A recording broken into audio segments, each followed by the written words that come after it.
So good day everyone, especially to our teacher, Miss Jam Baragas. Before I'm going to start to discuss and to share it with you some issues and challenges for some literacies that we have discussed and how to address or to resolve them, I would like to introduce myself first to you. And I am Angel Grace Faith A. Espinosa from Bachelor of Secondary Education, major in English, third year. So first, there are different literacies that we are going to discuss about the issues or challenges that have been connected to the literacy or the literacy face as a challenge or issue and how to resolve them. Okay, first we have the financial literacy. As we all know, when we say financial literacy, it talks about how we are going to deal with our money, with the things that we have in our hands. Either it is a cash or it is a savings. It is either a debt or not. So there are many challenges or issues regarding to financial literacy. So first, we have here is the lack of financial knowledge. As we all know, this is one of the most rampant or very known or popular na issue in which is most of the people or most of the even students, employers or employees are struggling. And it is because they do not have the enough knowledge or enough idea on how to really handle either a small amount of money rather, or a big amount of money. Next, we have also lack of government initiatives. Why is it became the issue in financial literacy, the lack of government initiative?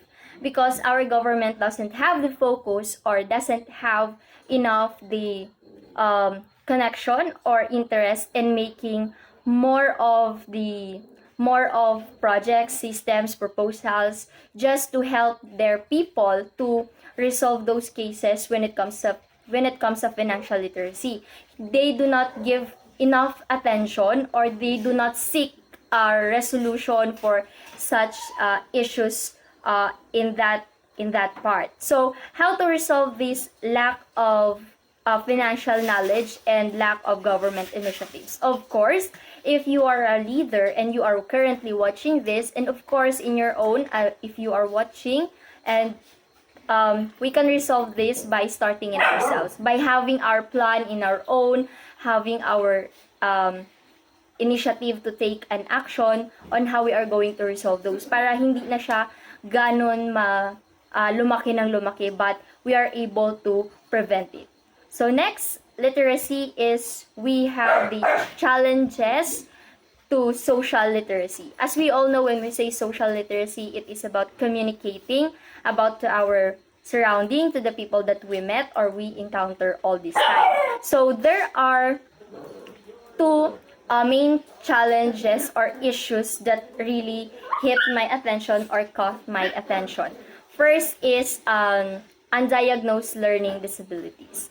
So this is not technically or literally saying that yung isang tao is undiagnosed by learning disabilities. It's because of the term bobo or mango, ganyan. So it is one of the issues kasi usually kapag nakikipag-interact or they're going to socialize, they are afraid or meron yung fear or yung anxiety nila na we are not able or we are not capable of exposing, communicating, and dealing with other people. Kasi nga, yung standard nila is, feeling nila is low class sila. But the fact is, not. They are just thinking it like that.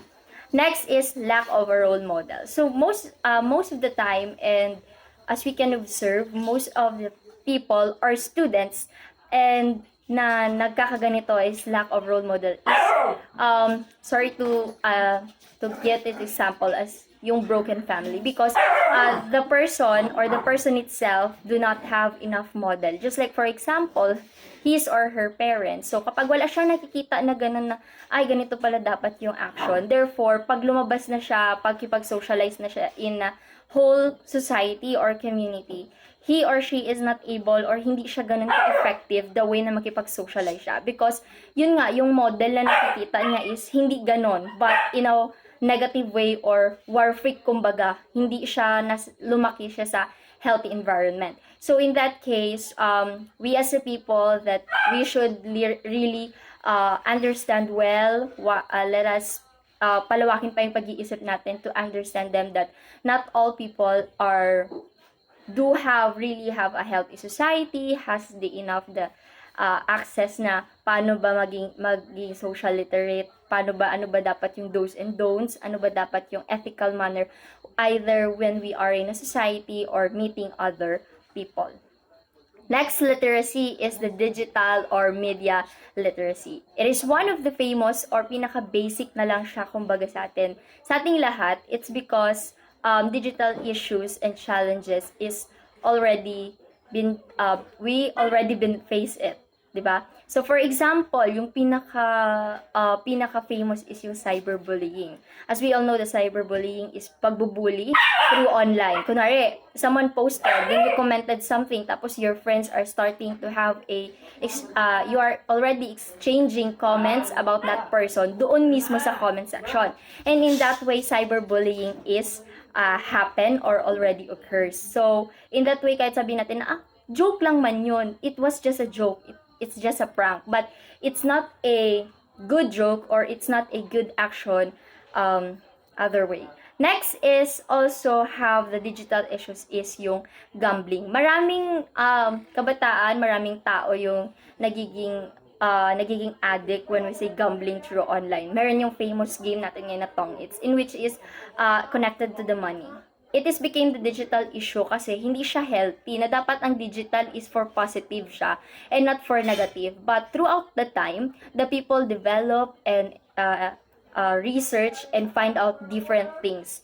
So therefore, mas doon na nag-arise yung digital issues. 'Di ba? Kapag natalo ka pag sa Tong-Its pa lang personal, galit ka na. How much more kapag nandun ka na? So that tendency kasi kapag sa gambling, you will be able to hack or put on a shame yung kalaro mo or ikaw mismo sa sarili mo. Because hackers and people that around you in online gambling are not real or kumbaga hindi sila true to you, or I mean hindi sila yung totoo talaga or literal na tao na nakikita natin because some of them are deceitful or mapagkunwari na ganon. So in order for us to lessen this, siguro let us know our boundaries and limitations all the time. Kung hanggang saan na yung dapat naggamitin natin yung digital or hanggang saan lang din or para saan lang din yung gagamitin natin for the digital or for the media.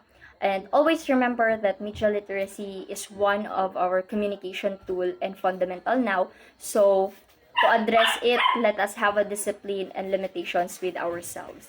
So next literacy, let's forward to environmental literacy. So when we say environmental, it is a composition or it is connected to our environment, to our nature. So bakit nagkakaroon or what are those issues or challenges that have been related to environmental? So first is lack of proper training of the teacher. Of course, sabi nga nila, second parents natin ang mga teachers natin sa school. So mas nade-develop kasi yung isang bata o yung isang tao when may training or may tamang pagdisiplina or pag-educate dun sa tao para ma-lessen niya na hindi siya na ma-harm niya yung environment by doing such harmful things na makasira. At the same time, ang consequence is balik pa rin sa atin. Next is yung teaching facilities, still connected. Kasi pag hindi pinapakita kasi yung nangyayari or yung facilities na kailangan doon sa ginagawa natin or yung mga things that we are doing and the issues of environmental literacy, the cause of it or the possible na mangyari sa atin is we will be put in danger or lahat tayo walang pipiliin. Even the future generations will face the consequences. And to address this, siguro the government itself and of course the discipline must start within us, and let us be a researcher and let us be a bookworm. Maging reader tayo on the things and on the facts that we need to lessen about this environmental literacy issues and challenges na may arise throughout the time. So the last but not the least, literacy is the critical literacy. When we say critical, it is somehow a complicated literacy, and it is one of the issues or challenge that this literacy is facing, which is the called of structuralistic binarism, or yung pag-structure mismo or yung content mismo ng literacy, kasi it is composed of in different aspects. So pwedeng about sa nature, sa science, pwede sa English, pwede sa phonetics, pwede sa grammar, and etc. Pwede din sa mathematics, pwede sa history. So therefore, it is binarism, structuralistic binarism yung issue doon, kasi the contents are really complicated, and somehow sometimes it controls or it stresses us a lot. And the second one is the essentialism perceived by students. So kumbaga yung pressure na nandun na pag sinabing dapat pag critical literate ka is dapat ganito ka.